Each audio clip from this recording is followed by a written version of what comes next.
Yo, so my name is Essam, and tonight I am going to be your host for the event. I'm excited. We got my brother Kromah out here in Seattle for the first time, and also special guests, some local performers, and also performers from out the country. But before we get started, I'm going to warm it up with a couple of new pieces. I'm an artist, by the way. The studio I record at is right here, a block down from here, so I'm there every night with my producer, Petty Pro. It's my guy, my brother. Yo, shout out to Petty Pro. So these two pieces are brand new pieces I haven't released yet, so y'all is gonna be one of the first few to hear it. And it's gonna be on my new album that I'm releasing on March 7th. I'm gonna keep y'all in the loop with that as well. So yeah,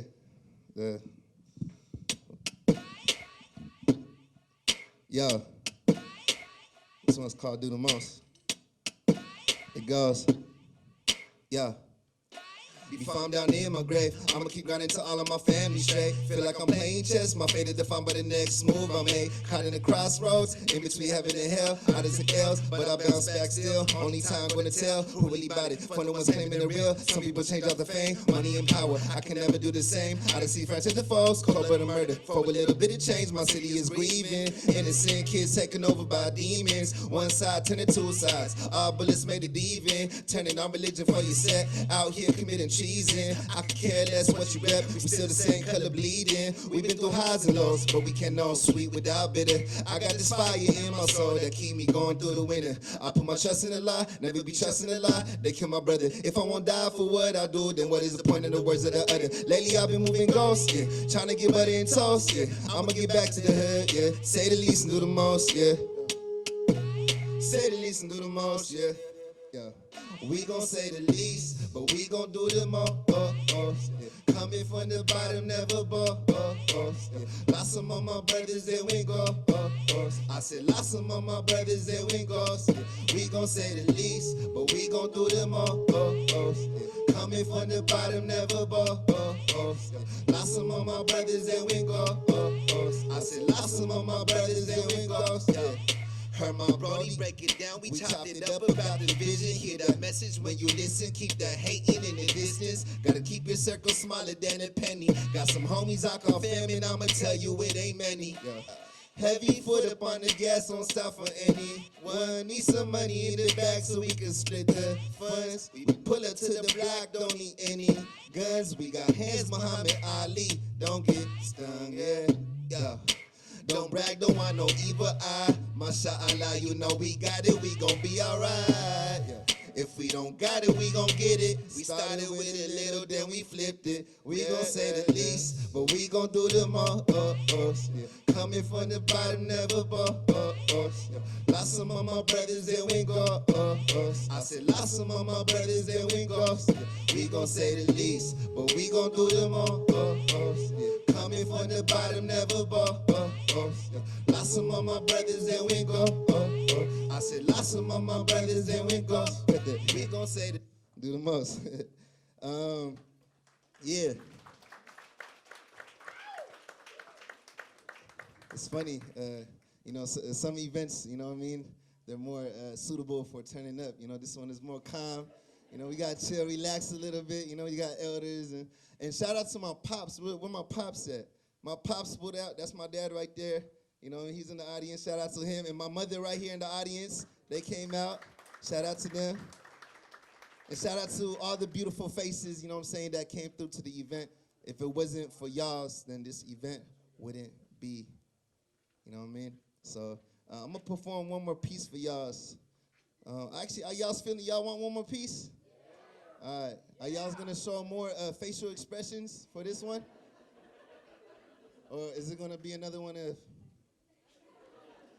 Because, you know, as an artist, we reciprocate the energy that we get from the audience, you know what I mean? Maybe because I didn't do an energy check, I just started performing, so it's my fault, sorry. I was gonna blame y'all, but it's actually my fault, so sorry. But can we do an energy check real quick? So how y'all feeling tonight?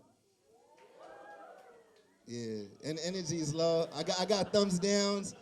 I'm gonna ask one more time. Watch, when I raise my voice, y'all is gonna raise your voice. You see the energy reciprocate. So, how y'all doing tonight? See, it's that's the law of something. I don't know, but yeah. So I've been here my whole life. Like this is the community I grew up in, South Seattle. I grew up the hill in a neighborhood called New Holly. Yeah, so. This is my home, you know what I mean? And I don't know what I'm saying. I'm just representing South Seattle. Come on. And so who's up here coming from East Seattle, or I can't say East Seattle. Is it considered Seattle over the bridge? East side. Who's coming from? Let's make some noise if you come from the east. All right. Put your hands up actually. If you're comfortable enough. Okay. We got 6, 7 people, or 8, 9. Okay. All right, so who's from the South Seattle community? Put your hands up. Oh, yeah, see? South Seattle, we make noise, you know what I mean? So West Seattle, any West Seattle in the house? West Seattle? Oh, for real? I had no idea. I've known you for a long time. Oh, right now, okay. North Seattle? Okay, we got North Seattle in the building. What about another one? All right, and do we have? So I said east. I said west, north. So the CD central. Any CD in the house? We got CD in the house. We got okay. Yeah, it's gentrified, so it's understandable. Yeah. Okay. All right. Tacoma. We got Tacoma in the house. Yeah, we got Tacoma in that. I'm forgetting. That's crazy. Yeah, the Seattle Public School doesn't have the best educational system, so don't mind my geography. It's truth. We could go at it. But, yeah, I'm going to perform one more piece for y'all. You need my... by the way, everything we create is a cappella, and Petty, producer, Abdullahi, he creates all of the instrumentation. Yeah, so we got an album. We're going to be releasing the album. We don't have a title for the album, but it's launching on March 7th. You know what I mean? We got the date before the title, but... yeah, so this piece right here is called Change, and feel free to participate. It's been a long, is that the loudest it goes? A long time coming, but I know a change gon' come. Turn it down a bit, actually. A change gon' come. It goes. Yeah, turn it down. It goes. A change gon' come. Let the colonizer take over my time. Rap on the top of my lungs. Everybody in my hood hustle clean and dirty. Soaking again like a sponge. In my 20s going all out before I hit 30. You see here, so I was in guns. Still on the block posting with the same homies. Here the other that we run. So, middle of night in the stool. Know that we heating the temp in the room. Ooh, know that my time coming soon. Flesh in the dust and get swept with the broom. Ooh, don't got nothing to prove. A vest for your chest, but you flexing on who? Flexing on who? A vest for your chest, and you flexing on who? So, one chance can't double back, that's a fact. Seek protection, prayed up so the devil never catch me lack, yo. Everything you do based off intention, I hope that my heart never slacks, yo. OG told me got prepared for the worst and always tucked in rap. Everybody got something going, can't compare you to no one else. Allah will change any situation till you first change yourself, yo. Everybody got something going, can't compare you to no one else. Allah will change any situation till you first change yourself. Some people test to being poor, some people test to wear well. Some people living up their best life, and others got problems with health. $1,000 on an iPhone, while millions can't leave the cell. I'm traveling through rivers of honey and milk. I'll pray that I don't take an L. They try to overprice the consoles, but the game is free. I went from 0 to 26 like A to Z. Cause life will pass, and the nights don't last. From the time it starts, it's twice as fast. Getting worked up off of nonsense, I'ma tell you fam, don't sweat it. Things aren't really what you see, so don't be deceived by aesthetics. Feed yourself with nothing but the truth, don't worry about how the lies taste. Forgive me if I ever led you on, but believe me when I say everybody got something going, can compare you to no one else. Allah will change any situation till you first change yourself. Everybody got something going, can't compare you to no one else. Allah will change any situation till you first change yourself. We always point your fingers at what the change gon' come. Really, the person that we change gon' come is ourselves. It goes, yo, everybody got something going, can't compare you to no one else. Allah won't change any situation till you first change, yo. Everybody got something going, can't compare you to no one else. Allah won't change any situation till you first change, yo. Come on. Change. All right, so, yeah. Those are some exclusive pieces from my album, y'all mean? So y'all just the first ones to hear in Seattle. So right now we're gonna get started with the best part of the show, and that's the beautiful and amazing lineup of artists who are joining us tonight. So first and foremost, I'm gonna give it up for one of my brothers. He was actually in my poetry class 2 years ago. It was a small class, it was a 2-3 month poetry workshop, and I seen him come a long way, and I'm excited to hear his growth and hear the new pieces that he's been working on. So let's first give it up for my brother Idris 2 times.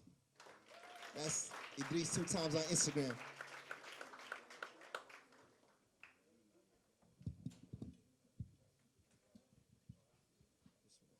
Assalamu alaikum. Am I pretty clear on the mic? Just want to make sure. Okay. I'm going to go ahead and do 2 of my pieces, inshallah. They're pretty new. I wrote these both in Haram. I went to Umrah during my winter break. So alhamdulillah, I'll go ahead and read those to you. We've turned our backs on the 2 distinguished ways resulting in compassion fatigue. I mean, we can't even breathe without taking in the fragrance of greed, even our hands real sticky. Sour patches and dried blood, or is it from the crumbs of Takis? Real nonchalant, too negligent to act innocent. Injustice and we're all complicit. Pointing fingers, but no one wants to take any blame. Everyone wants a difference, but few choose to embody change. Cause that's work and a bruised ego. But if you choose not to, you gambling with your life. Final destination won't be no casino. Hear me very carefully. Even a plant won't grow without the harshness of the sun and the coolness of rainy days. Billions suffering. Their grief produces tears of which rivers stream, and we've got symptoms of artificial empathy. Tossing and turning in the nighttime, but only because we turning our pillows to the cold side, plug our phones and scroll our feed in silence. We've got stuck in our ways, lost the way, now we're misguided. This Deen is timeless. Yet we took a different way, searching for something better, and no, you will never find it. What happened to us? The heart has hardened. We've all stepped back like James Harden. Ain't no guarding our people. We've left one another to fend for themselves. May I ask you, how can you answer the cries of your brother when you've been ignoring the whimpering of your own souls? Deprived of the H2O, of the mercy of your Lord, which everything grows. Dehydration, heart tough as stone, brittle as dead leaves. Do you know what I mean? Depressed and anxious over this dunya, some getting high on weed, perks, and lean, but can't shed a single tear out of fear of the Almighty. Do you see the truth behind the devil's smokescreen? The right path will always be made clear as long as the lens in which you perceive is clean and untainted. This is haqq, unacquainted. Change starts with you. Come back. Thank you.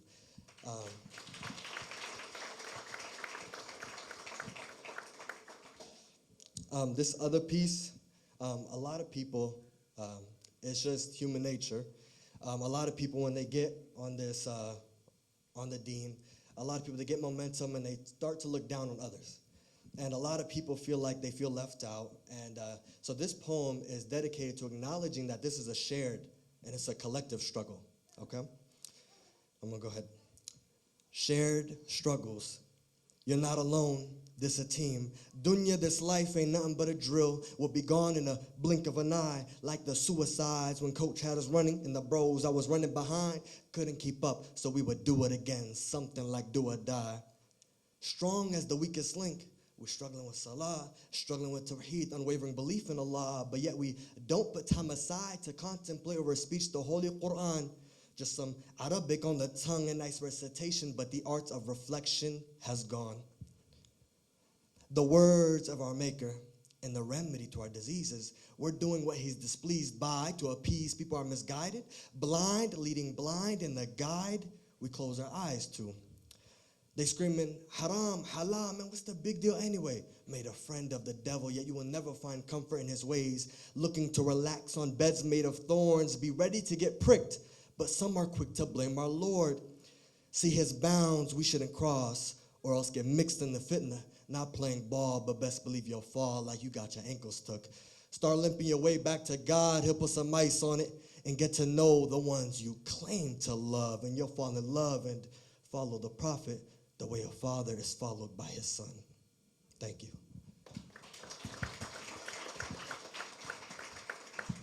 Let's give it one more time for Idris 2 times. All right. Thank you, man. I appreciate you sharing your writing with us, man.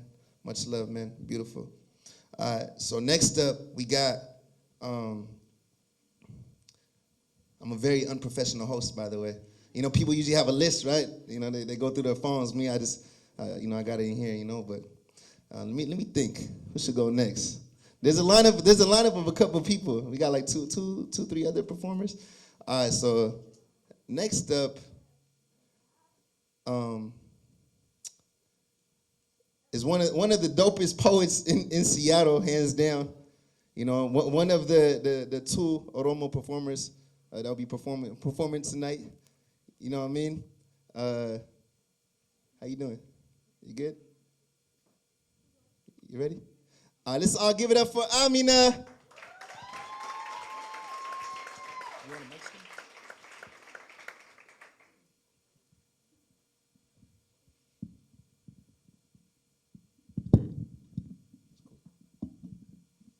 You know, I purposefully turned my head so he wouldn't make eye contact with me, but look where we're at now.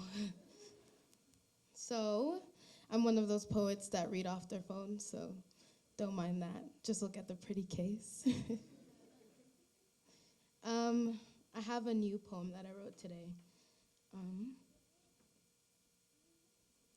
Untitled, of course. There's a dark cloud upon us, but Lord knows it. Lord knows what I fear, but I know He is near. He created the heavens and the earth and everything beyond and beneath. He created all life and the essential thing we all depend on, which is the air we breathe, so I never doubt His understanding of me. Never doubt that even when I cannot translate my feelings, He understands, no need for explanation, because He is the all-knower and creator of the divine plan. Through Him, I understand true love, unconditionally and deeply loving for His sake, so powerful that it can shake and quake through a mother's loving words, through her tears when she gives birth.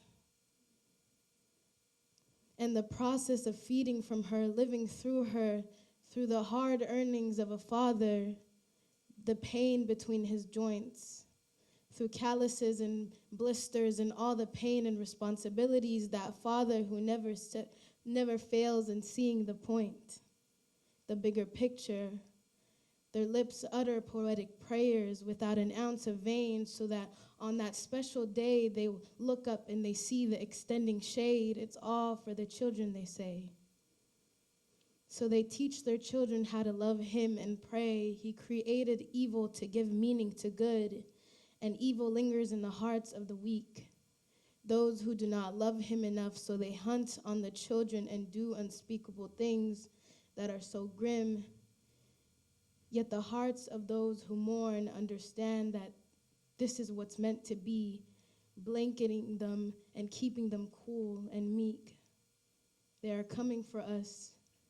He knows all my fears, so there is no reason to fear. He is As-Salam, the bringer of peace, because that thick cloud doesn't seem so dark and overwhelming, because I know He is near. That's my first poem.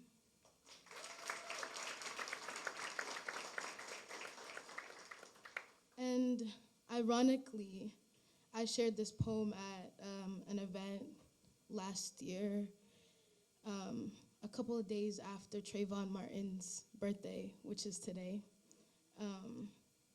So I wrote this late at night, and I've been processing the emotions for a long time, and I finally got to write it at midnight. But since it's his birthday, it's only right to recite this poem.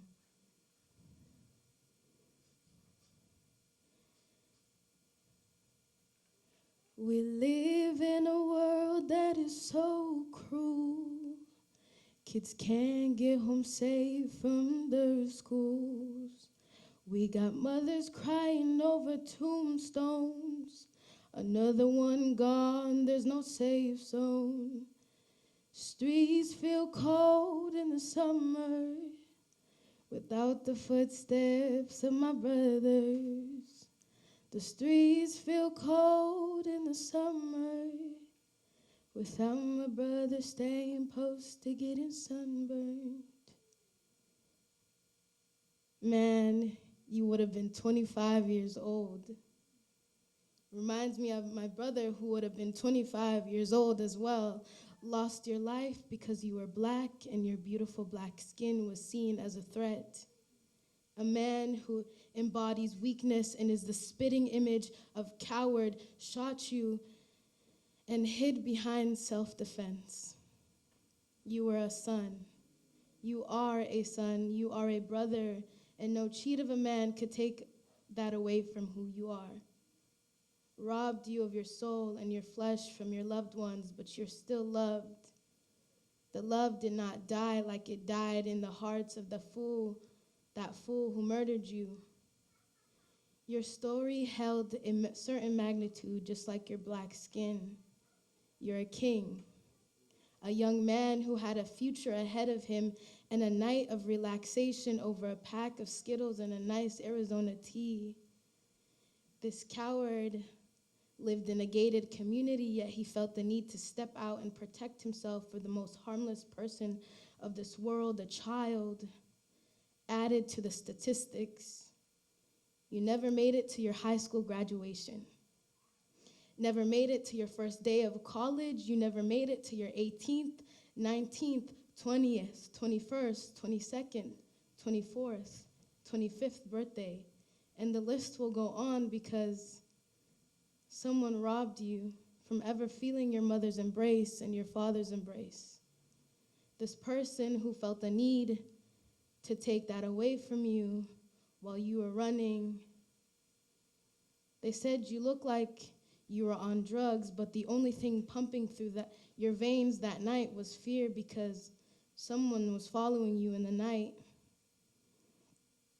Felt the need to take it into his own hands because from his car he felt threatened, protecting those in the comfort of his house, asleep.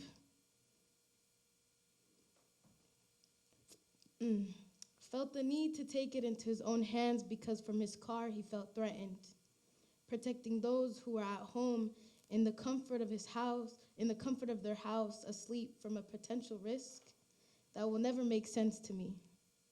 Rest easy now, King. You are amongst the kings and queens who sadly share the same ending as you, whose families share the same craving for their child, just like your parents do, whose families will forever wake up to the memories, whose families will forever wake up to the absence of their child, just like your parents do.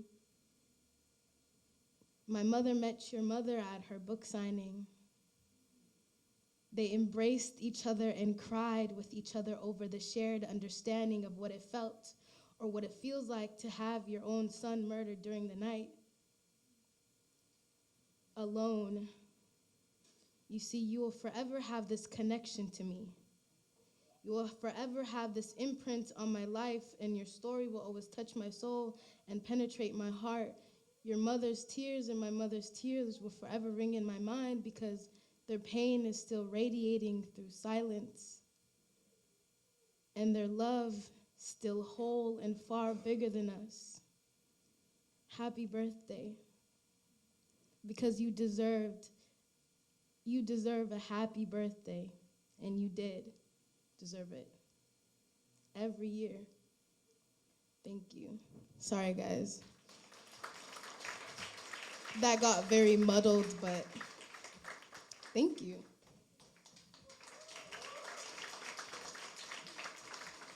Let's give it one more time for Amina.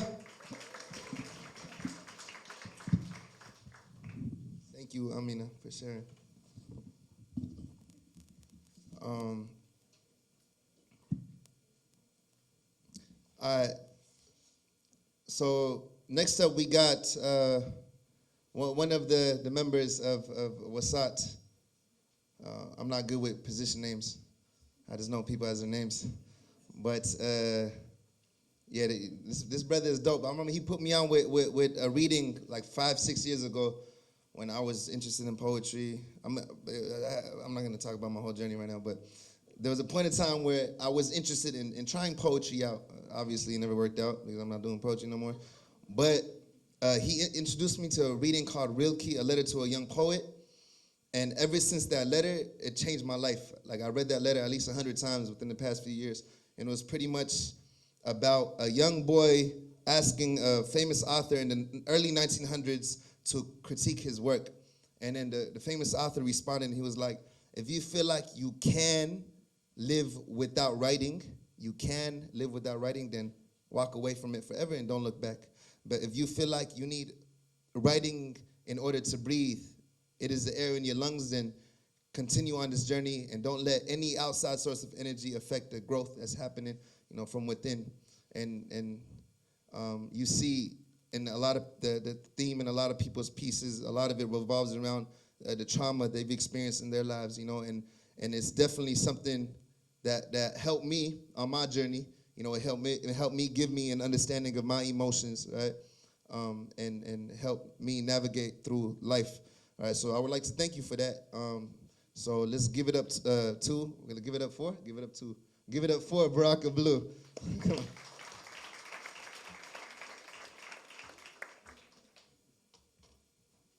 Assalamu alaikum wa rahmatullahi wa barakatuh. MashaAllah, how's everybody feeling tonight? Alhamdulillah, welcome to Hillman City, welcome to Wasat. It's good to see everybody. I'd like to begin by connecting all the hearts in the room. So we're going to start with a collective prayer. And I want us all from the bottom of our heart, after every line of this poem, prayer, to say Ameen. You got to say it from your heart, like you Ameen it. You ready? May your day be filled with love and light. May your wrongs be right. May your bonds be tight. May your words give sight. May your nur shine bright. May you always be on the righteous side of the fight. May your lovers be loyal. May your soil be fertile. May your khakis stay creased. May your locks stay oiled. May your plans never get foiled. May your plot thicken. May your chicken be halal. May your style be sufficient. May your soul be free of its prison. May Allah increase you in your vision. May you find everything you've been missing. May you awake for prayer before the sun has risen. When you speak, may your audience listen. May you never feel trapped in the system. May you sire many righteous children who will act on prophetic tradition. May you always have food on your plate. May you learn from every mistake. May you rise above all the hate, and may Allah increase you in your state. May you never pretend that you are what you ain't. May your friends be real and never be fake. May your rent never have to be late, and may your health always be great. May Allah forgive every sin, now and forever if you falter again. And may you always stay close with your kin, and may He make all your enemies friends. May He make reality of your plans. May your present be pleasant. May you have a good end. May your heart be purified of its flaws. And may you act according to the laws that were revealed in the book of Allah. And may He catch you whenever you fall. May the one guide you to the truth. When you doubt, may He show you the proof. May you be like the Ahl Suf, with the wisdom of the elders, the energy of the youth. May he accept your prayers and your fasts, the very first all the way to the last, and remove obstacles that you have. And may you receive everything that you ask. May you never have regret for your past, and receive mercy, not the wrath. And as you travel down your personal path, may you always have a reason to laugh. Ameen. Ameen. Ameen. Give yourself a round of applause.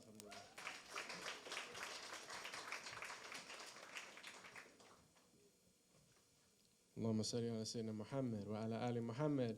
So alhamdulillah, we're here really just to warm up the microphone for our dear brother Youssef Kromah. And he'll be coming up later. He's a good friend of mine, good brother. He came from Philly, but he really came all the way from Cairo where he's studying. And he's a beloved brother to me. So I'm really grateful to have him as well as all of you. One of the things about Youssef that's really special is he's a student of sacred knowledge. He's a poet. He's an imam. He's a fashion designer. He's just a Renaissance man. Some people think if you're an artist or an MC, you can't be serious about the spiritual path. But he shatters that, right? And if you're fly, you definitely can't be concerned about your inner flyness, right? Your inner beauty, but he shatters that as well. May we all shatter that, inshallah. The Prophet Mohammed sallallahu alaihi wasallam shattered that. Can you imagine one who was the gentlest of men, while being the most brave and just of all who've been?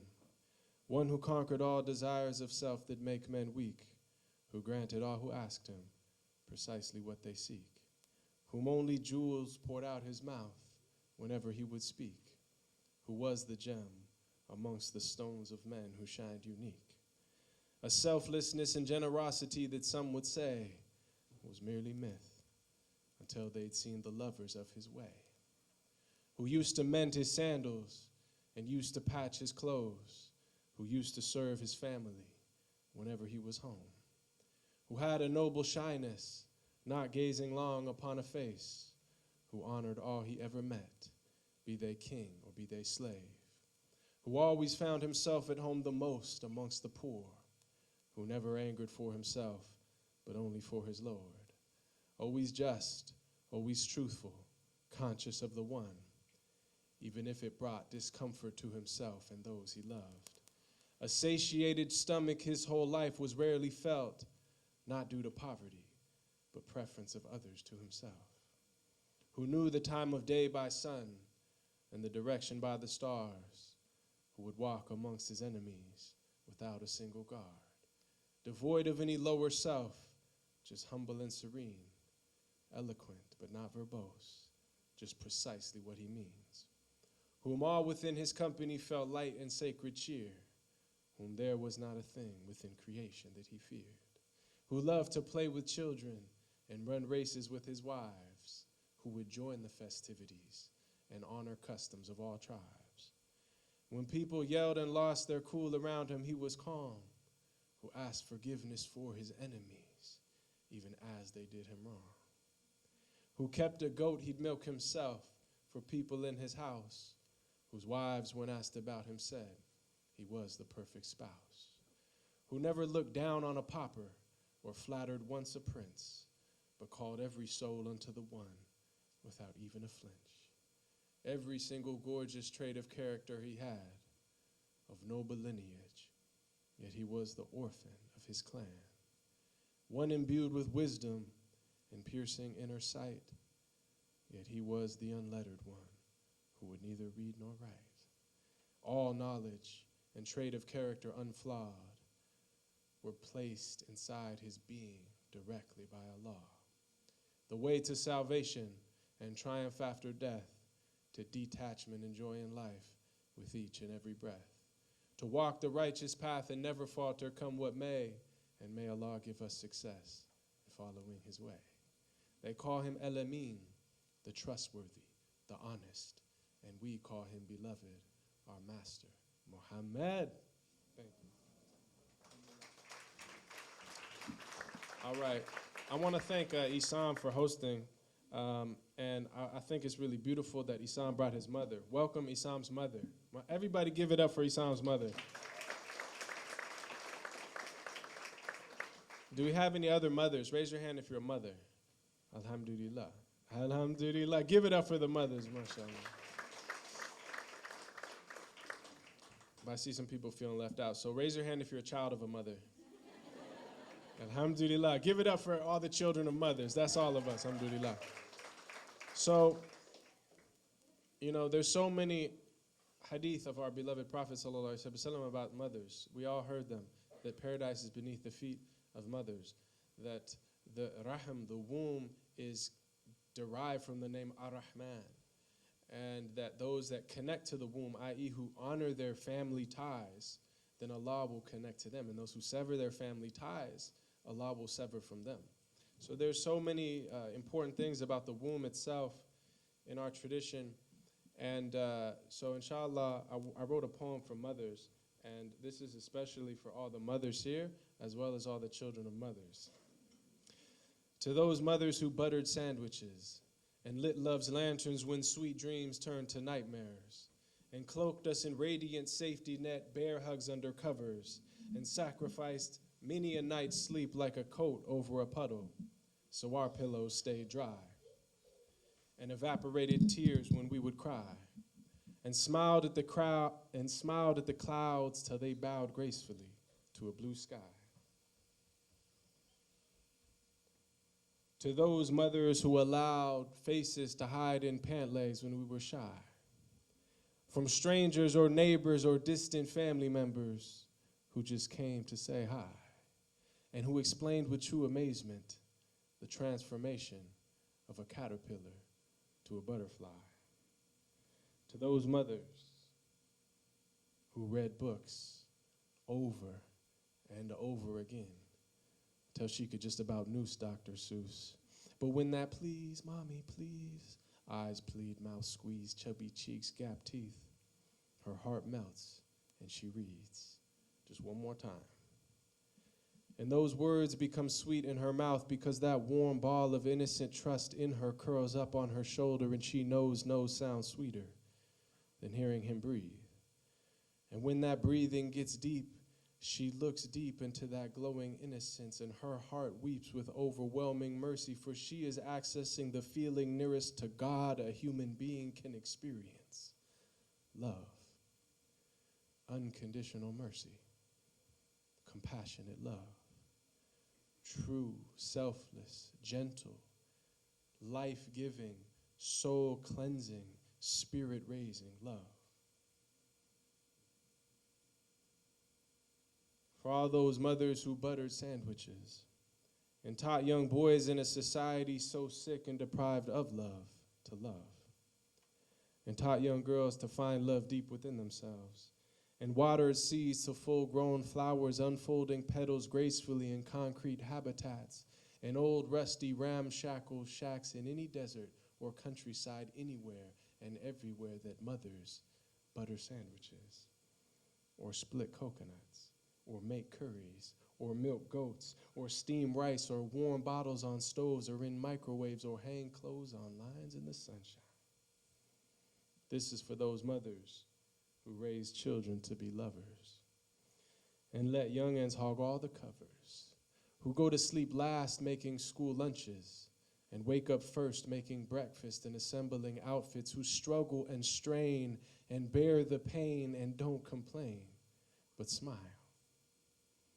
And this is for mothers who had to be fathers and mothers, and had to hide tears because there was no time for her own when she was wiping away everyone else's. This is for mothers who never knew selfish, and never felt they deserved a congratulations, or a celebration, or a high station, or a standing ovation. But you do, all of you. And this is for mothers who bore abuse, both physical and mental, from men who had mothers too, who raised them like you, but forgot what you taught. And this is my pledge: I will not forget. For every woman is a potential mother, and is a daughter who was an innocent ball of trust, who was held by a mother who buttered sandwiches if she was lucky. And if not, all the more reason to treat her like a mother would treat her who loved her, and peanut buttered sandwiches. And this is for my mother, the one I owe love to, because you are the one I know love through. You are the closest thing I've ever known to purity, to sincere, overwhelming, overpowering, unconditional love and mercy overflowing from your heart through your eyes when you look at me. Everything good in me is from you. And it is such an understatement to say, but it is the most powerful thing mere language can convey. I love you. And I love all you guys too. Thank you.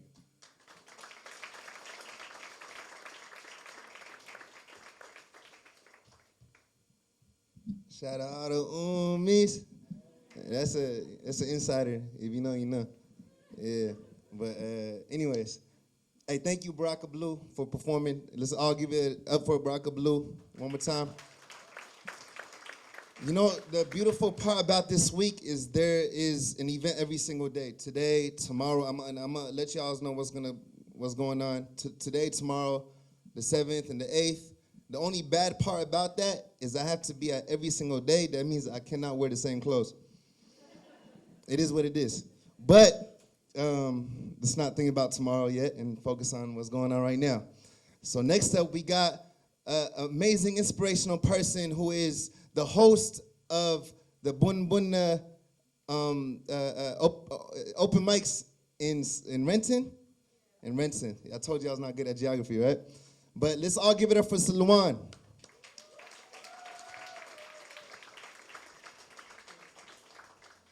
Hi guys, I am the founder and host of Poetry Nights at Boona.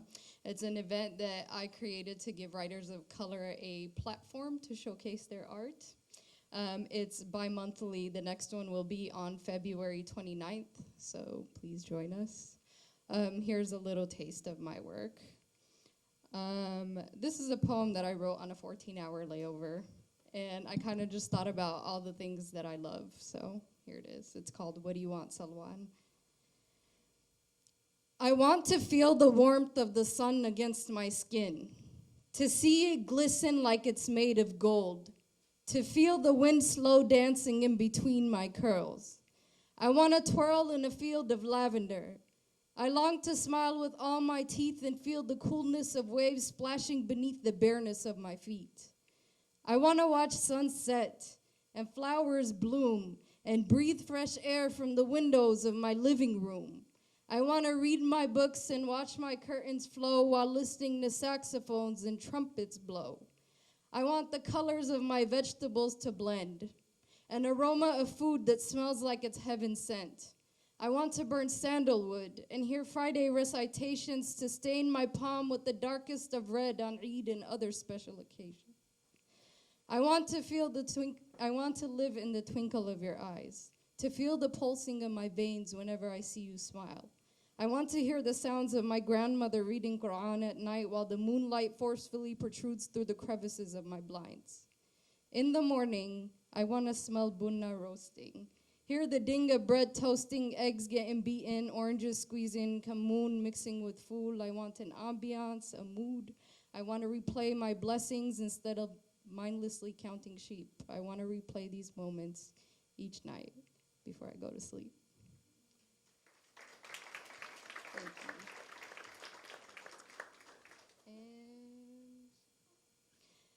This is another poem that I wrote. I was going through a difficult time, and this is kind of my thought process and how I overcame it. It's called Failure. I hope you enjoy it. Here it goes.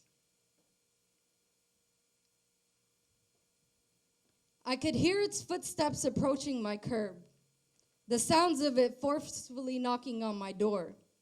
I shut my blinds, made sure that my locks were secure. I got a mental home security system installed. I put a flashing red sign on my window, letting it know that it's not welcome. Yet it came howling like a werewolf during a full moon. Like a thief in the night, it invited itself, for it was not wanted. It came for me like a monster under a 3-year-old's bed, left me in a cold sweat like the worst nightmare you could ever imagine. It came wearing a dress tag. It came wearing a name tag, dressed in the most beautiful gown I'd ever laid eyes on. It introduced itself to me in a voice so calm, it was almost angelic. Hi, Salwan, it said. I am failure. I've come to make you doubt yourself.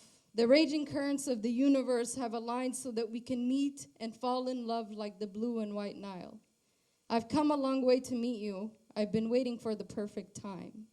You must not let me crush you, Habibti. Promise me, you will not let me crush you. Failure took me on the wildest ride I've ever been on. It was a mind-boggling, gut-wrenching, confidence-killing, tear-jerking, soul-crushing, emotionally manipulative experience that I never asked to be a part of. It left my stomach in knots. It took my beautiful smile and stitched my mouth shut until there was no beauty left at all. It took the light from my eyes and replaced it with a blank stare. It took my words and my laughter, left me as quiet as a mouse, not even a whisper parted my lips. I was so confused. When I met failure, it had been so lovely. It came from afar to introduce itself to me. It even said its intention was not to crush me. You heard it, didn't you? It said that it loved me. Did it come to take my smile, or did I take my own? Did it take the light from my eyes, or did I let it? I sat on a bench for hours, lost in my thoughts and fears, until I felt the warmth of my thoughts building lakes beneath my eye sockets and slowly turning them into tears. I cried enough to forget my worries in this life and the next. I cried until my eyes were dry and I had no more tears left. And when I stopped, I had realized it had been years since I wept. How incredible it felt to let it all out and relieve what had felt like years of built-up stress. And to top it all off, it was spring. And the sun was still shining, the world was still moving, the earth was so green, flowers around me were blooming, so verily with every hardship, there is ease. Verily with every hardship, there is ease. I thought failure came to crush me, but because of it, I had never felt more pleased. If failure comes to you, do not be afraid, hold on tight, accept the process, embrace that shit with all your might, and it will give you more than it has ever taken. Do not let it swallow you whole. Do you hear me? It does not deserve you. Do not let it consume you. You are greater than your biggest failure. Remember, even flowers, with all their beauty, lose their petals when seasons change. You are a bud, afraid of change. Even you will blossom when seasons rearrange. Thank you.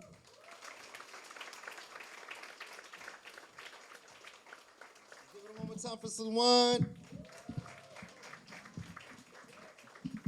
All right, so next up is somebody, a special guest. Everybody here is a special guest, you know what I mean? But this brother right here is a person who hold up, 1 second. All right, so this brother, you know, I don't give the term big bro to a lot of people, you know what I mean? But this is a brother that was in a position where he was able to, you know, plug me with his resources, and he did something that I strive to do, you know, in giving back to the next generation. And back in August, he invited me to be, I'm gonna start marketing early for this right here, but he invited me to be a part of he casted me as the lead role for his movie. I don't know if I'm supposed to say the title of the movie yet, but yeah, Purple Don't Cry. It's gonna be releasing in like 2030 or something like that. I know he has other movies lined up, but it's dope though, and it was a dope experience. And he took care of me. Y'all know what Tim Hortons is? Yeah, so he took me there every morning, and he spent a lot of money on me for coffee. You know what I mean? And he came back to Seattle to get revenge. So you know he's he's gonna head up with my pockets right now, but it's all good, you know. We gotta show love to family, but I don't even think I gotta introduce this brother. I'm pretty sure everybody knows who this brother is. He was quoted by GQ. I don't know if y'all knew that. He was what else? I think you could write a book on his successes. You know what I'm saying? I think this is probably his first open mic he's gonna perform at in like 20 years, which is dope. You know what I mean? Because we have to humble ourselves sometimes. Can anybody guess who this brother is? I don't know if I gave any hints. How'd y'all know? Y'all just smart. Oh, y'all saw? See? Yo, that's crazy. That's what's up. Hey, what's up, bro? You good? Hey, you want to bless the mic?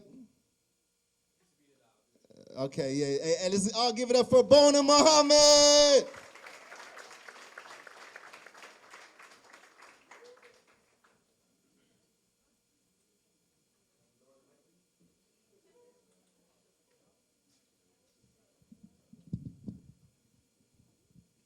Bismillah ar-Rahman ar-Rahim.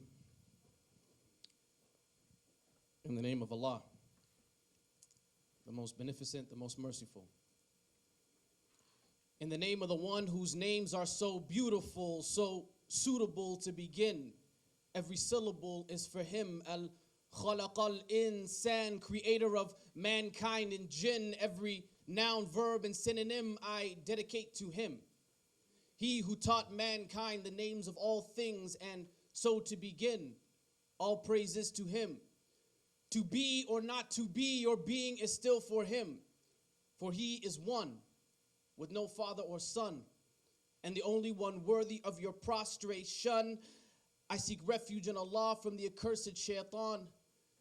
May Allah subhanahu wa ta'ala allow us to be here in the best of spirits and health, and may Allah subhanahu wa ta'ala give us the strength and courage to carry on. I mean, I should say, Assalamu alaikum wa rahmatullahi wa barakatuh.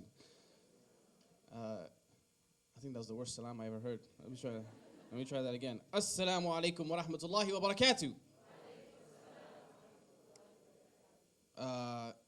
It's an honor to be in, no, I'm just kidding. It's not really an honor to be in Seattle. I mean, Seattle's cool.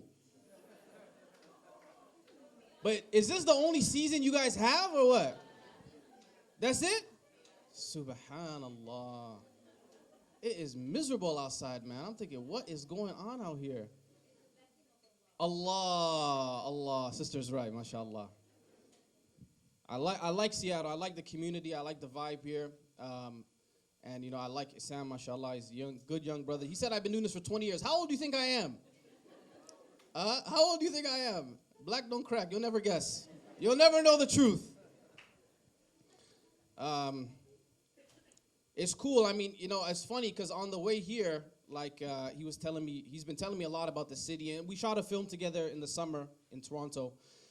And he's been telling me a lot about, you know, the issues happening in the city and a lot of the violence. And it's very similar, unfortunately, to what we have in Toronto, where I'm from.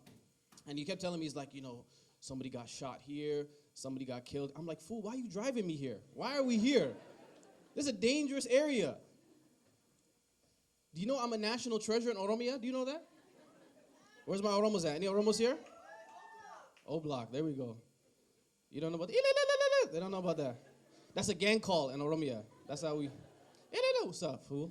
That's how we holler at each other.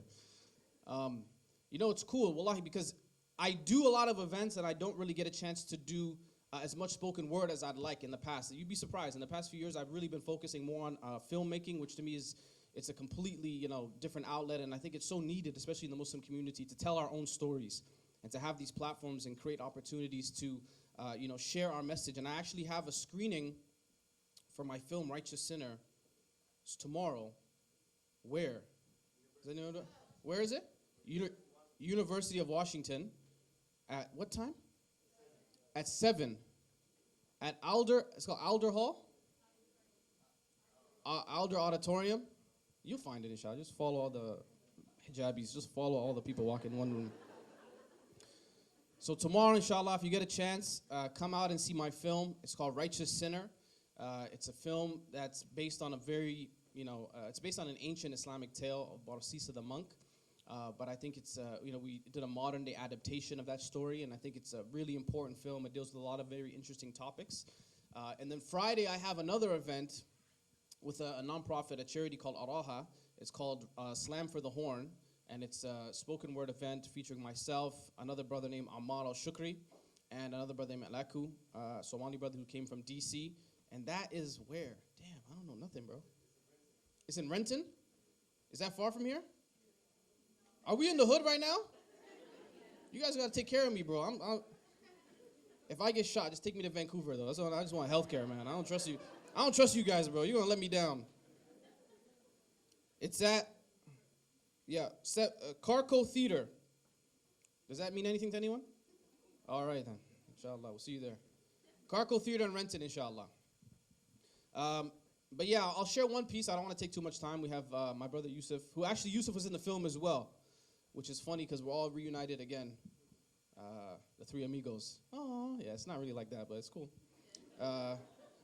When they were with me in Toronto, it was stressful because I had to host them and I was running around. But now, mashallah, I'm on Essam's dime, so I'm eating 4 or 5 meals a day. I'm living good, boy. What? Okay, this poem. Actually, before I do this poem, I want to ask you a question. If the Prophet Muhammad sallallahu alaihi wasallam was alive today, and he lived in the United States, oh my God, people are like, no way, bro, that'll never happen. If the Prophet Muhammad sallallahu alaihi wasallam lived today and he was in the United States, where do you think he would live? In Philly? Allahu Akbar. Philly became Darul Islam, huh? MashaAllah. You live in Seattle? Not Seattle, okay. That's very honest. Why do you guys live here then, if you hate it that much? It's a good question, brother. I'm trying to move. I'll put in a good word. I'll put in a good word with Trudeau for you guys, inshallah.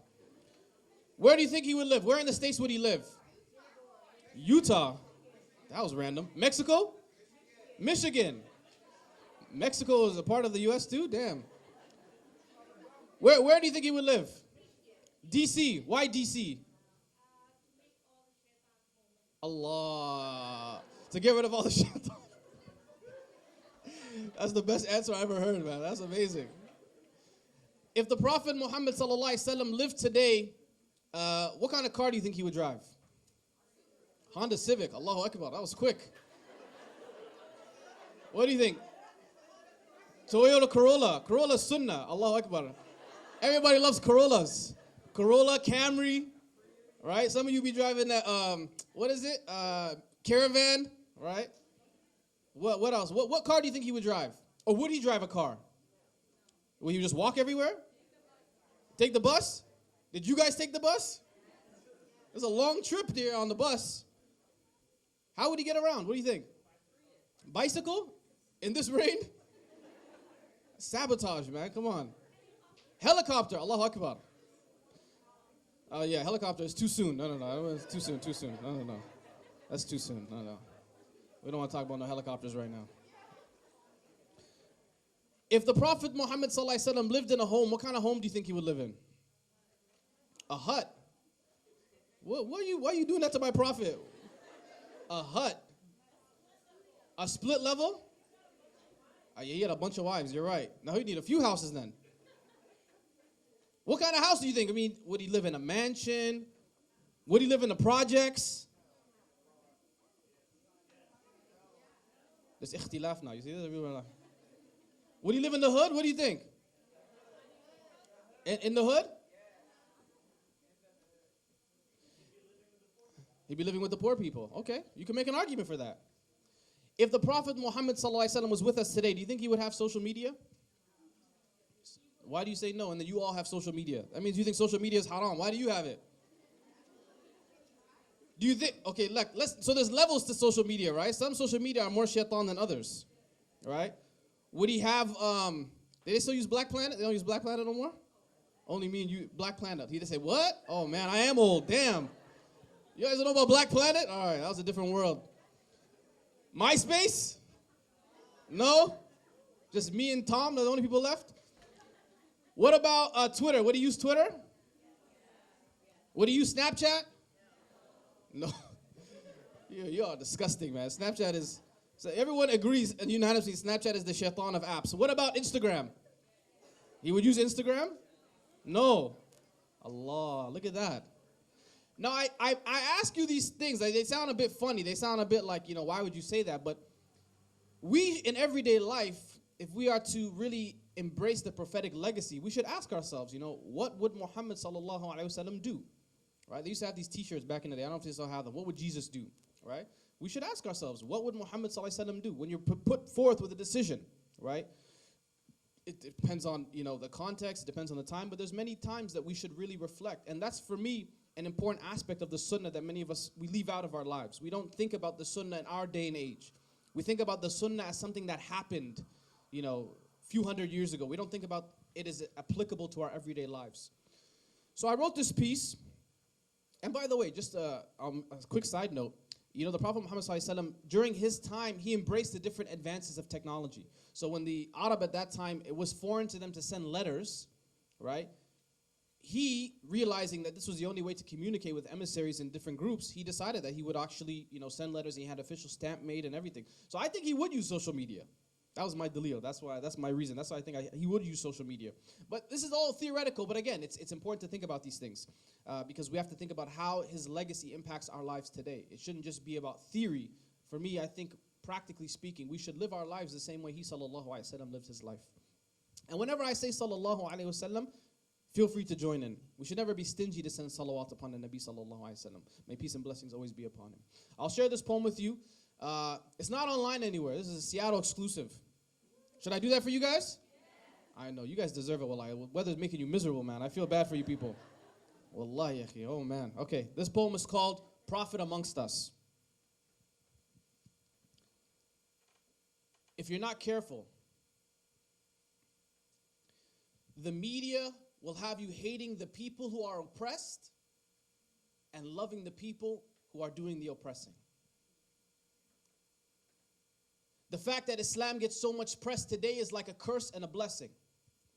A blessing because nobody can say on the day of judgment that they didn't hear this message, and a curse because we were the ones who were supposed to be delivering it to the masses. And here we are, trying to sell God to a world that is godless, content with chasing the pursuit of happiness in arms instead, burying little baby girls in these shallow graves of Instagram fame, selling breasts and thighs like KFC. We have lost all shame. Today, you cannot even call immorality by name. The idols of yesterday have been replaced by the American idols of today, and we can comfortably say that tribalism and racism are here to stay. A black man is still considered less than a white man on any given day. In every single way, we have lost our way, gone astray with so many freedoms, yet we are locked in a cage. For this dunya has no friends, only one night stands, and we keep getting screwed, chasing mirages in the sand, and there is no way out, no control, alt, delete, no disconnecting from this matrix. It is stuck on repeat and repeat and repeat and repeat and repeat. No more books of guidance, no more messengers to meet, no more wahi from the skies. Our connection is so weak, and we've been given everything that we need to be convinced, but it's so hard to fight ignorance when Abu Jahl still exists, because I'm tired of feeling different, tired of apologizing for what I didn't do, tired of trying to arrange the truth for fools who just want to tie me in a noose. I'm tired of feeling tired, knowing that I could be doing so much more, but I'm a coward and a sinner, and I don't even know if I deserve to even really have my last name. Trying to uphold the principles of a man whom the angels praised, and sometimes I wonder if my prophet were alive today, would this world we see today still be the exact same way? Sallallahu alayhi wasallam. May Allah send him blessings and peace. Because if our prophet had a passport, I wonder what would be his nationality. Would he be a Saudi? Would they call him a Wahhabi? Would he enjoy the luxuries of all these royal families? The man who used to sleep on a bed of palm leaves, would he live inside a mansion with servants at his feet? And I wonder, what would be his stance on foreign policy? Could he eat knowing how many children die from poverty? And invading armies, dropping bombs indiscriminately, harming innocent moms, killing for fun? The man who taught us that this ummah was one. Would he educate and eradicate ignorance with his tongue? Or pick up a gun to anyone who said that God was not one? Sallallahu alayhi wasallam. But tell me, how could this be? The man who was sent as Rahmatul lil Alameen, and he couldn't even read, not Alif, Lam, or Mim, yet he would change the hearts of a generation. And everyone that would proceed taught us that every life was sacred and to have respect for humanity, because we were all created from a single clot and seed. And I could see him at the UN addressing all the other nations, warning them of global warming and religious innovations. CNN would ask for an interview. His words would be short and sweet, but they would still find ways to misinterpret and demonize him on TV. Oh, he must be crazy or suffering from some kind of insanity to think the rich shouldn't oppress the poor or take advantage of the weak. And what do you mean when you say that all men are the same except in piety? This is blasphemy. We've been living this way for so many centuries. They would charge Abu Bakr as an accomplice. Uthman would be entrapped, put Umar in solitary confinement, and give Ali accessory after the fact. Khalid bin Walid would be labeled a menace to society, and Bilal's face would be on the front of every Black Lives Matter tee. I pray for humanity, because we are prey for humanity. In the past, they killed prophets, took Yahya's head off with a sword. Now they kill for prophets, justifying their unholy war, spreading blood like gospel. Now more than ever before, it feels like we need a prophet to guide us through the eye of this storm. But if we did, I would request on Facebook to be his friend, or send a DM on Instagram just to say, hey, I'm a big fan. You may not know me, but I've read all about you, and you really helped me change my life, and I don't know how to thank you. And even though I never met you, I still believe in you. I'm a follower of you, and I follow you on Twitter too. And when I grow up, I want to be just like you. Mohammed sallallahu alayhi wa sallam. May Allah reunite us all with you. Jazakumullah khairan. Thank you very much. Assalamu alaikum wa rahmatullah.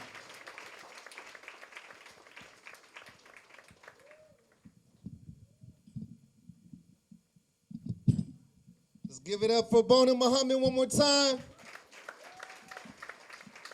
All right, so the moment we've been waiting for.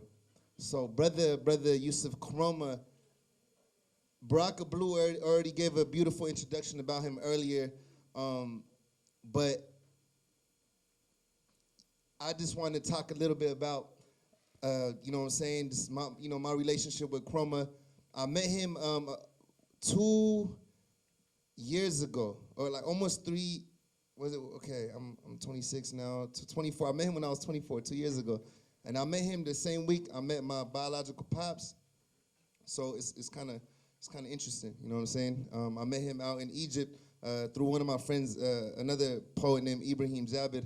He introduced me to him, and you know, ever since then, you know, we've been tight. I've seen him in a couple countries, and I pull up on him to ATL. He's an imam at the mosque over the masjid over there in ATL. You know, I pull up on him every Ramadan. You know, and I get to spend time with him. And he's so it's important for everybody to have a relationship with somebody that's you know what I mean, studying the Deen and you know, seeking knowledge. Especially for somebody like me growing up in this society, it was difficult to have access.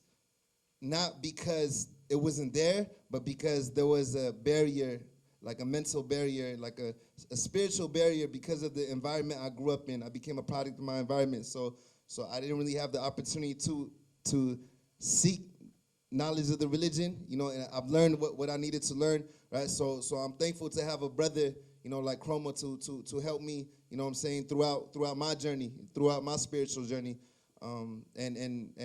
and it's dope to have somebody who could speak my language and speak the language of the youth. You see what I'm saying? Because I think one of the barriers that I found growing up, you know what I'm saying, with the leaders in our community was there was kind of a barrier between the youth and you know what I'm saying, the leaders, and it created a disconnect, you know. So I don't know. I'm just kind of like, you know, expressing my thoughts and stuff. But without further ado, let's all give it up for my brother Youssef Kromah. Come on.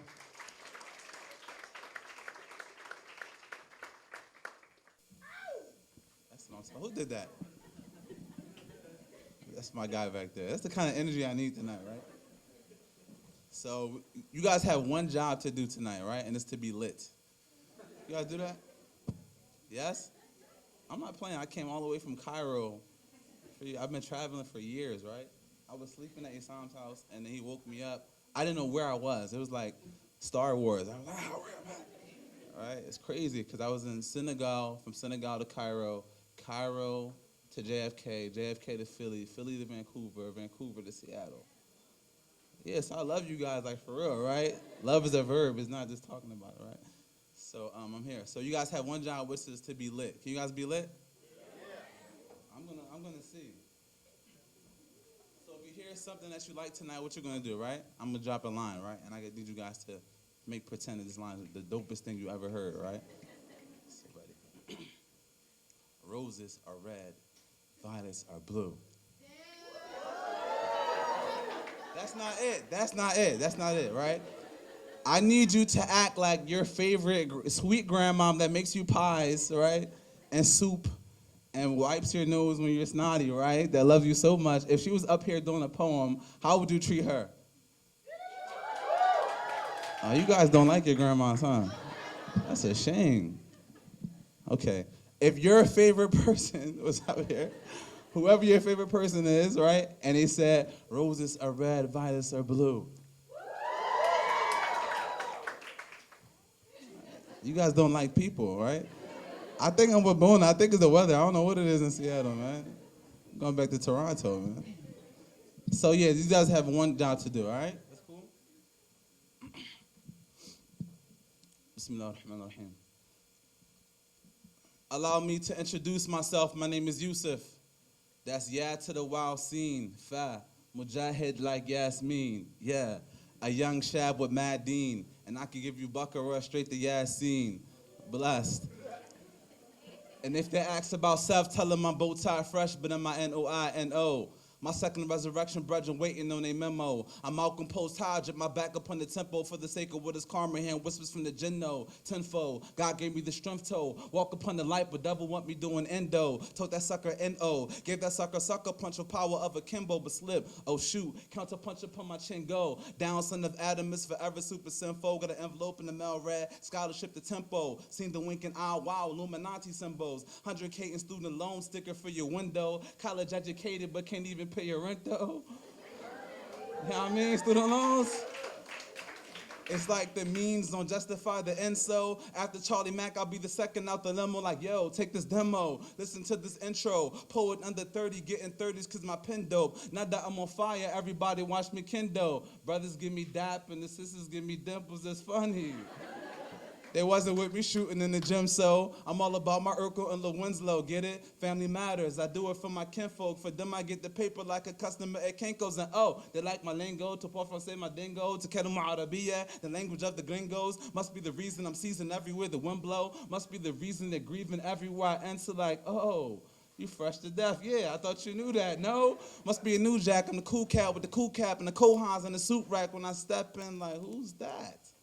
He Israel, like where the Jews at, where Palestine is. I'm where the news at, check a dude sat. Any dude that think being cool is having 2 chains and 2 gats, so I can move back.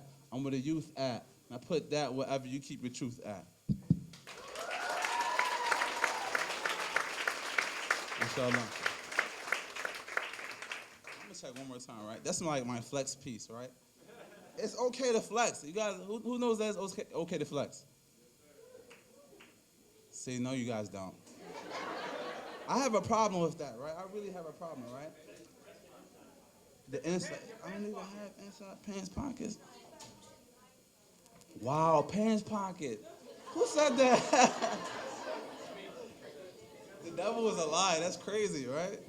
Bismillah.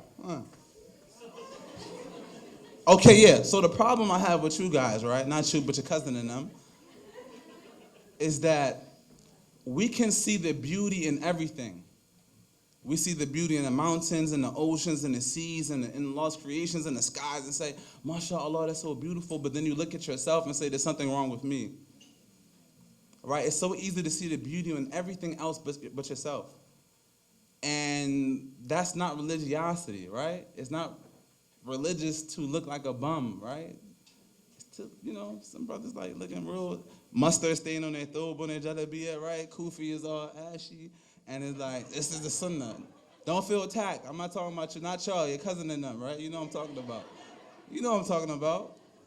That one brother with the same curry stain on his thobe, like three. Brother, wash that thobe, please. Stop. Our prophet was clean, all right? So it's okay to flex. It's okay to look at the mirror and say, MashaAllah, is that me? Oh. It's okay to dress nice, right? One of the things I started learning when I started learning in Asar was I started to learn about Imam Malik. And he was so fresh and clean. He said when they saw Imam Malik, people would think that there was a king coming in a building. He wore like the finest garments and the most expensive oud. And people would come from all over and they would write books talking to Imam Malik like, how can you dress like this and be a scholar? So one person came to Imam Malik and he felt his garment. He said, you can't worship Allah in these clothes. And Imam Malik looked at his garment, he touched it, he said, you can't worship Allah in those clothes. He said, I look like Allah provides for me and you look like you need some sadaqah. Imam Malik, the clap back was cold, right? I said, dang, right? So I'm always waiting for somebody to touch my garments like, you can't be a teacher in these garments. Got you, right? All right, so the idea is to love yourself. Can everybody say, I love myself? I love myself. I feel good about myself. I feel great about myself. I love myself. I need everybody to say this, right? I feel good about myself. I feel great about myself. Now hug yourself. Give yourself some love. It's okay. It's okay to hug yourself. Gosh, Seattle. There you go. Hug somebody. That's how it starts, right? You can't love somebody else until you love yourself, right? I heard someone say today, read somewhere that says, do unto others as you would like people to do unto you, right? But everybody doesn't love themselves. So if you don't love yourself and you treat yourself poorly, I don't want you to do me like that, right? So treat me like I want me to treat me, right? Whatever. I don't understand. Okay. So my family is from West Africa. Any West Africans in the building? Stop. West Africa, we do not act like that, right? I need you to stop. Boona, they got that. We have our own thing too. Don't act like that. Don't come to Seattle and act brand new. Wakanda forever. All right? My father's from Guinea and my mother's from Liberia, but I was raised in Philadelphia. So funny story, right? I have really, really African parents, like OD, extra hyper, like, African all day, like Wakanda forever before Wakanda, right? And growing up, I used to wonder, like, why are my parents so extra? Like, just so extra, right? It would be a Monday morning, and my father would bring me to school, and you have the big dada, those big African garments, right, with the tall kufi that lean to the side, right? And it's December, but he has no socks on and ashy ankles, right? That was my dad, right? And my mom would have the big garment with the big hat wrap with the bright purple and yellow flecks on with the high heels, right? It's Monday. Like, where y'all going? Like, you going to work like this? You're an electrical engineer. Like, I need you to put some Dickies on, like some cargo pants. Stop playing, Dad. All right? But I would be the laughing stock of my school. Like, the kids would just have a ball. And they would say the wildest things. Do you guys hear African booty scratcher? You guys ever heard that? Who made that up? They were shaitan. They did. Whoever made that up. Little shaitanish, devilish little kids, right? So they would say things like African booty scratch. And I was confused because what does that even mean, right? If my booty itches and I scratches it, doesn't everyone do that? What's the connection? Whatever, right? Anyway, what this did for me, it caused me to have a sort of self-consciousness. I didn't want people to know I was African, and I didn't want people to know I was Muslim. I didn't want to stick out. Because kids, they're so, mean. The only thing that you have that sticks out, people will make fun of that, right? So I tried my best to blend in. I didn't speak the languages that I learned. I speak 5 languages, and I didn't want people to know. Until one day when I was trying out for HBO Brave New Voices, and my coach said to me, you have to write a poem about the languages that you speak. And if you don't, you're not going to perform. So he literally, my coach locked me in the room for hours and forced me to write this poem. And when I read it for the first time, when my father heard it, he laughed hysterically. And when my mother heard it, she cried hysterically. And my father said that if you know the richness of your history, of our tradition, that you're embarrassed of that, is this beyond me? And my mother said, I wish you could have been raised in our homeland to see the beauty of your homeland. And sure enough, Mustafa Briggs and myself, we did a 17 university tour touring Black history and Islam. And we went to Harvard University, and one of the professors there was like, I know that last name of yours. He said, we study your family in a curriculum. Crazy. He said, go and get this book. It was called An Epic of Old Mali. And this book, sure enough, they had my name written in the book and my history of my family, about royalty and things like that. And I couldn't wait to take this to my dad and see, like, look at this thing that I was embarrassed of. It has such richness in it.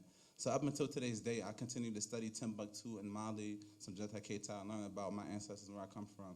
And many of us have similar stories, I believe. The poem. Language has been a lingering smell swaying in the throat of my family since we migrated. My breath is beautified by Africa, homeland, motherland, the aroma of Arabic drowned in seasoned crown on a bed of baked broken bits of Liberian English, over marinated Mandingo, tenderizing my tongue like vinegar, dialect dripping into my diaphragm, tattooing my chin with traditions. I never knew saliva could taste this good. I live in a household with 5 functioning languages, able to address my family in several distinctive tongues. Ahlan wa sahlan, Dao, Taramate, how's my people doing? Oh, we're doing all right.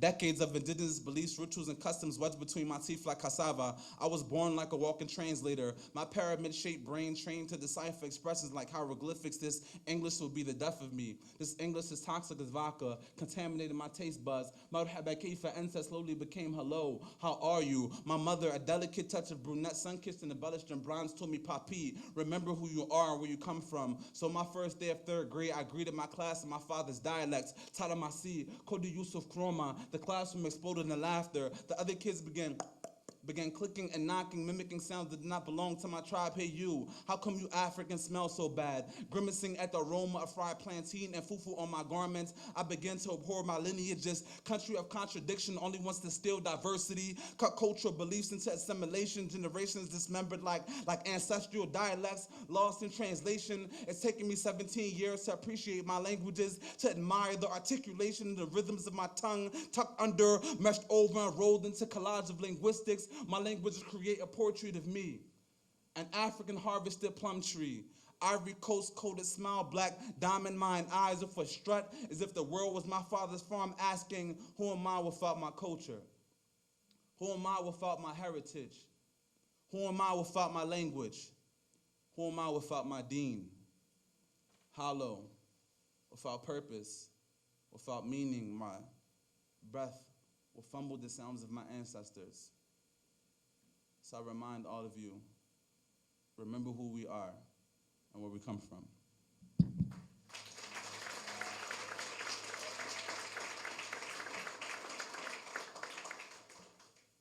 Yeah, so mashallah. So I grew up in Southwest Philly, as I said, and it's very similar to Seattle in many ways in terms of like things that happen and like with violence and stuff like that. For many years, Philly was the murder capital. And Essam was telling me how dangerous it is in Seattle. I'm like, bruh, like I left Philly because I don't want to deal with this, right? Like, yeah, you know, some got shot over here and such and such. And I was like, this is crazy. But so much of what I have been through has shaped the person I am today. And it wasn't until I left Philadelphia and I moved overseas to Egypt that I realized how much of my environment, how badly it affected me. I'll give you an example of this. Growing up, my house was always like the neighborhood house. Like all the kids would always gather in the house and they would come to my house and my mother would cook for everybody, so people would always hang out in my home. And one of my friends said to me one time, Youssef, why don't you ever come and visit us? We always come and visit you. Why don't you ever come and visit our homes? I said, okay, I'll come and visit you. Like, if there's a dawah, if there's an invitation, bismillah, let's go. So this one friend, I went to his house, and it was the worst idea I ever had, right? I got to the door, and there was no doorknob, right? he like put the window down and stuck his hand inside and opened the door and like kind of had to kick it in. I was like, oh, this is bad, right? You know a house by its door, right? That's what they say. So we get in the house, and as soon as he opens the door, like a funk hits me. I'm talking about like Jimi Hendrix funky, like Prince funky. Like it was funky, right? And there was like 2 dogs in the house. The dogs had like defecated on the floor. Like true story, it was bad, right? And there was like a kid running around with no Pampers on, like, you know, it was like Raisin Bran on the floor. I thought it was Raisin Bran until I got up and walked away, right? I'm talking about roaches, right?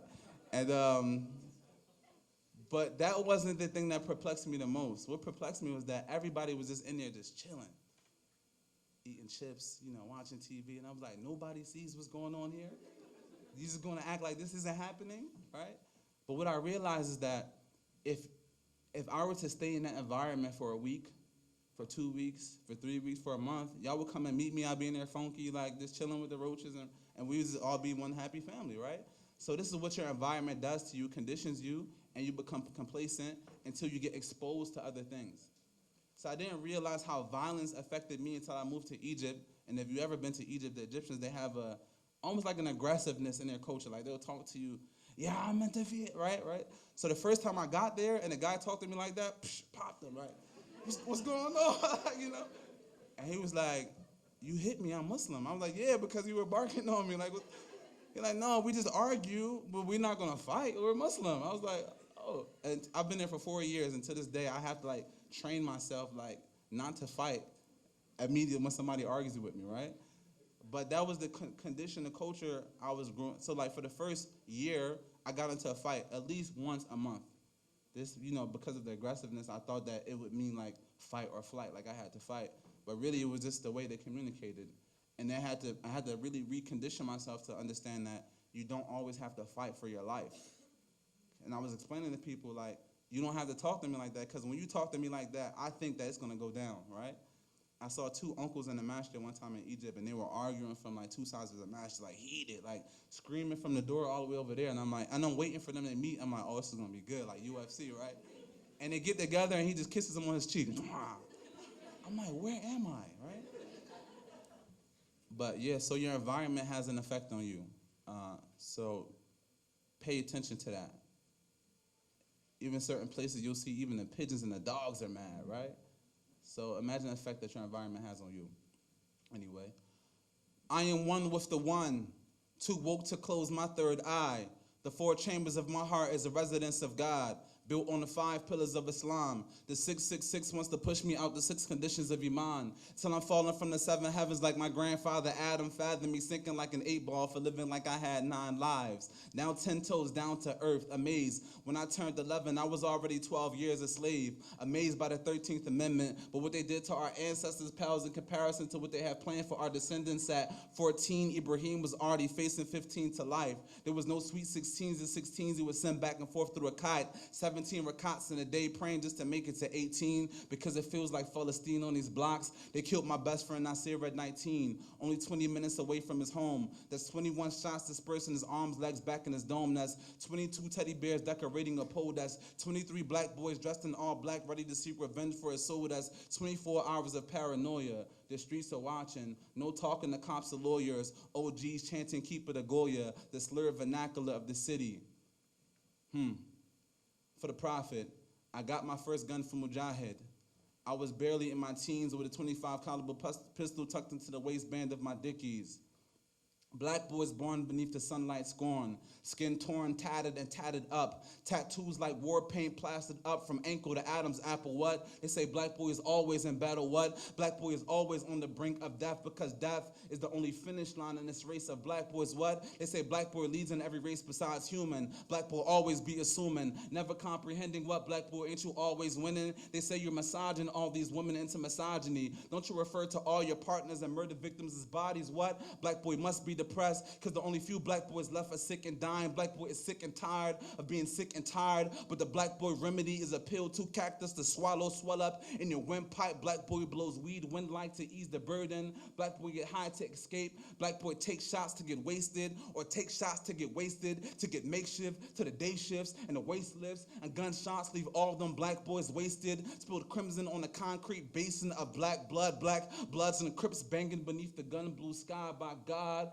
black boy ain't no stranger to the cemetery. By God, black boy ain't no foreigner to morgue. Rest assured, black boy can't be deaf, can't abolish slavery in its new context. Black boy too complex, calls black girl B, but thinks his mother is a queen. Some black boy never had no father figures, and they figure they are queens. And scientists say there's a defect in our genes, hanging off our butt, as if it isn't already hard enough to walk. Says nigga every other word, as if it isn't already hard enough to talk for black boys. They say black boys are vulgar, black boys are ignorant, black boys are belligerent, black boy be everything besides innocent in the court of law. Where everybody gets freedom, they get him black boy's life, and he just looking for a savior because he ain't got no savior, his own complexion. They say we are destined for doom, that we don't believe in God, only worship at Odum. Too black to raise a sun, but dark enough to hold the moon. Too black to fill an app, but dark enough to fill a tomb. I say, oh, black boy. I say, don't you know you are beautiful? Don't you know you are chiseled from the sturdiest of mountains? Black boy, you are a fountain to wash away your woes. But black boy knows not of his own power and his realness, the revolution's ass resilience. I say, black boy, don't you know you are brilliant? Or Frederick D, or Malcolm X and Booker T, Amadou Bamba, Freddie, W.E.B., Du Bois. Black boy, you are everything they're afraid of. So they enslave us to our own complex, but you are too complex to understand. But you are the origin of man. And in the absence of light, you're the universe's plan, black boy.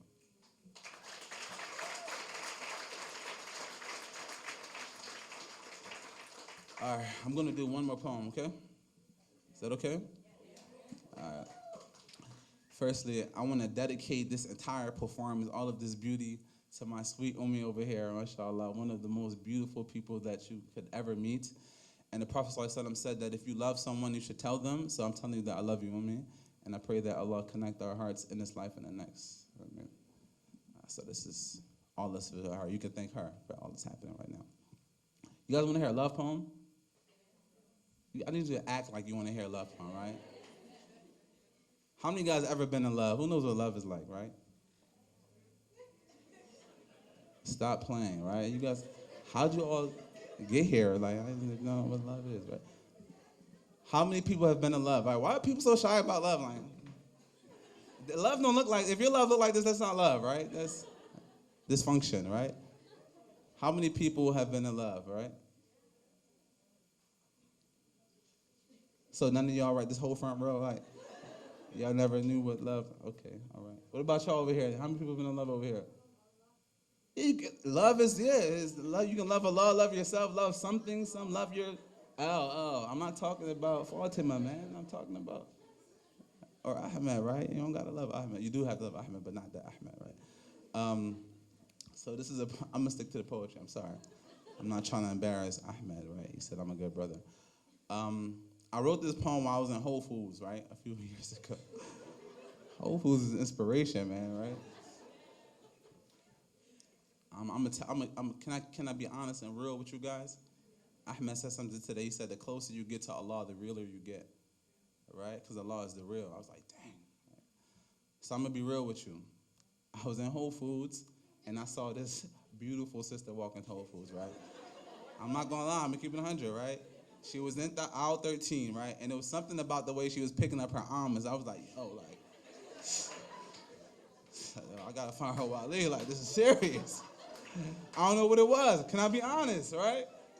Don't act like it's only me. I'm not like, what's that TV show, The Devilish Show, with the guy, I'm gonna fix you, right? Right. You know what I'm talking about? You. Yo, that's the worst show ever. Like, I had nightmares, like. It wasn't like that, nothing like that, right? It was all halal, right? But I was like, Bismillah, mashallah, like, whole like eating healthy. In her car, she had whole healthy food. I was like, this is going on, right? So in my mind, as a poet, she said, yeah, I did that last week, right? I see you, right? I started to write this poem, right? And I was like, how fly would it be if I just walked up and just spit this poem in Whole Foods, right? But I was thinking, like, it could go really bad or really good. Like, what if she's like, creep? Call, call security. Now I'm on Instagram. You're like, oh, Youssef is a creep. It doesn't look good, right? So I talked myself out of saying the poem, right? And maybe it was a good thing, right? But I always thought to myself, no matter where I went, what would have happened if I would have said this poem, right? This is the poem. Sister, you've been on my mind like an unfinished poem. And up until this present moment, I have not yet found the words to complete you. To find you, seek you, sweep you off your axis with X's and O's. And all of your exes will know they no longer fit into this equation, and we both will know why. When you were head over heels, then we both will know sky like the back of our gracing wings, and I tell you these things will feel amazing. And I would love to love you now, but right now I'm patient because in the back of my mind, I know Allah created the heavens and the earth in 7 days to show that great matters take time, and I just want to take my time with you. To relish in your presence, present, your essence goes far beyond the jurisdiction of words. I mean, you make a brother want to buy a thesaurus and increase his vernacular. I mean, a lesser man would call you spectacular, but I prefer pulchritudinous. Yeah, you look that up, brothers, right? That's the line right there. I prefer pulchritudinous, queen. You must be indigenous to ancient Egypt because I have never seen this contour of woman before, at least not in the last millennium. Your melanin, a blast of cinnamon, an amalgamation of onyx, obsidian, and cocoa, and you know, brothers in love with the cocoa, and oh so inspired. I see you cut from the cloth of a sire, and I would love to be your king. But great things don't happen overnight. This love is a journey. So pack your shoes, that beautiful smile of yours, and let's take flight. And if you want to hear the rest of the poem, you could buy the book. That's it. You can get the you see that? Marketing 101, huh? I learned a little something in the Egyptian market. Supply and demand. So alhamdulillah, that's it, right? Could we close out on a fun note? Can I do something? We have some time? We good? All right, so I want to do something called a post check. All right, so I'm gonna engage you guys in the audience, right? Who has some good voice, like a good singing voice, right? Or a good, she said, no, not me. In the shower, everybody sound like Beyonce, right? So just imagine that you're in your, yeah, right? Essam, come on, Essam, because they're gonna play, man. Essam, where Essam go? Why you standing? Why you like security, bro? Relax. Dang, Essam. No, you just sitting there. He's security. You good? Come here, Essam, please. Come on, man. Essam on post like he on the block. Like, no, you're good. Okay. So can you guys go? If I point to you, I need you to make a sound. No, you guys not corroborating, huh? No. See, this is why I need my squad. Who's down? Who can help me out? Who's down for me? You got me? All right, cool. Huh? Headphone. Oh, yeah. Okay, cool. Who else got me? I need somebody to make a sound. You got? Come on, bro. Come on. Come on. You got the tracksuit. You got to stay ready, bro. You can't wear a tracksuit if you're not going to put in no work. So I need you to get up here and act like, come on. Nah, bro. I need you to run up here in that tracksuit and help me out. No, there's no bars. It's just a sound. You can make a sound, right? Come on, y'all. Come on. Clap it up, friend. Clap it up. Clap it up. You need your squad. I'm your squad. All right, cool. Ahmed, come on.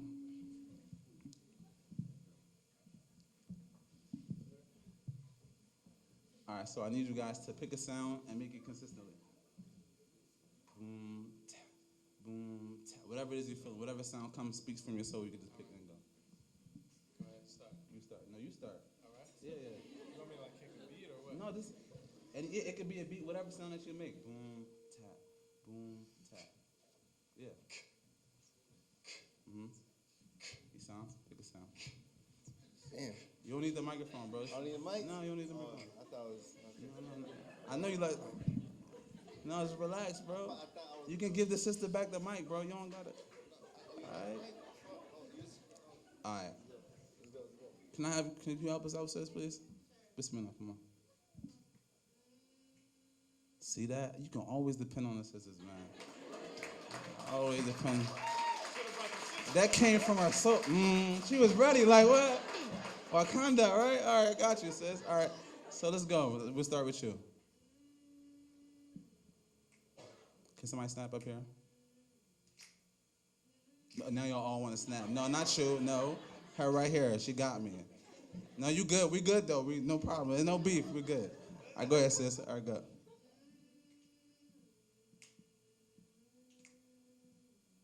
Come on, bro.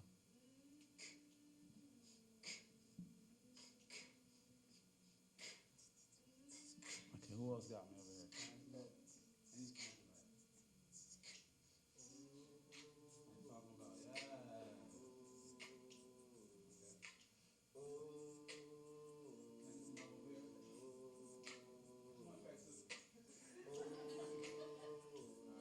Who else got me? Raise your hand if you can help out.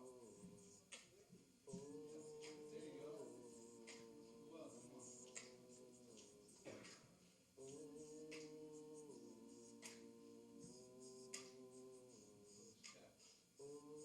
I'm telling you about Grace's Hill, like Sound Good Hill, right? So.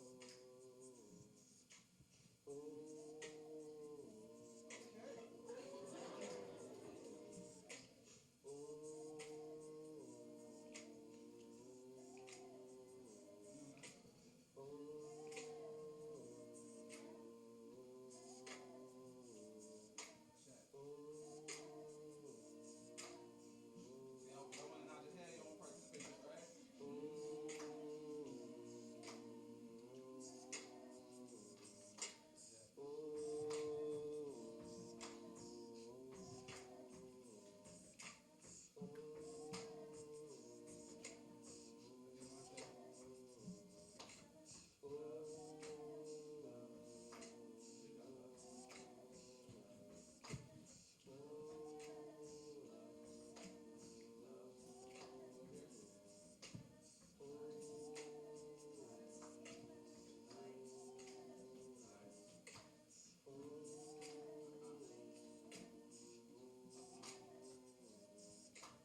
Isn't it ironic that the ones that need the life be the ones that want to try on it, hold up honest, predicting me that before finish childish. Now my GPA just be looking at them astonished, boy, no problem. Look at me sharing status with comments. My conscience, they think I am better than perhaps it's honest. I promise to be the next Marcus once in the Malcolm forever, like superstars and the sharpshooters that I'm like Bob, Bob, Bob, Bob.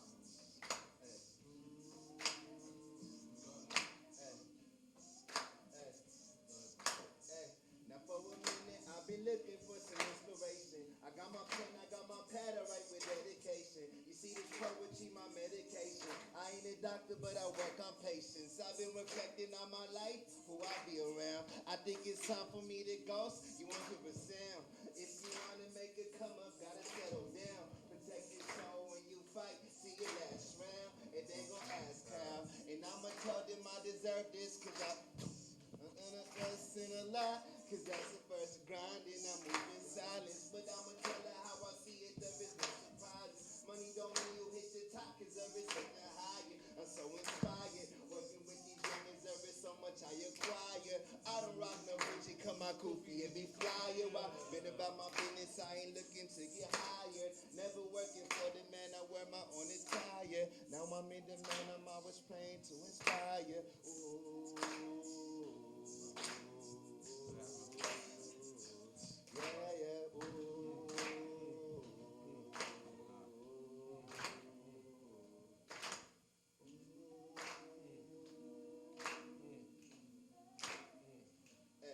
Beyond stars, beyond Mars, beyond planets and spheres, beyond quarks and quasars, beyond far, beyond near, beyond space, beyond time, races and signs, beyond what we beyond beings and signs, beyond letters, beyond words, spoken and heard, beyond everything that will and will never recur, beyond every number and shape you could ever conjure, beyond, bad infinite, I'm absurd, beyond present, beyond presence, the center and edges, beyond measure, breath in the essence, beyond less than is more or less in the lessons of every messenger saint and every saint that ascended the seven heavens and embraced the separate in the essence. And if I forgot the word, I'ma come off the head just like we did in Egypt in the taxi. That was my brother, man, chilling in the backseat. I remember you there. We were all about to go for pancakes. handshakes, hand claps, and daps, and snaps, and all of that. It's all love in the place to be. Holler back.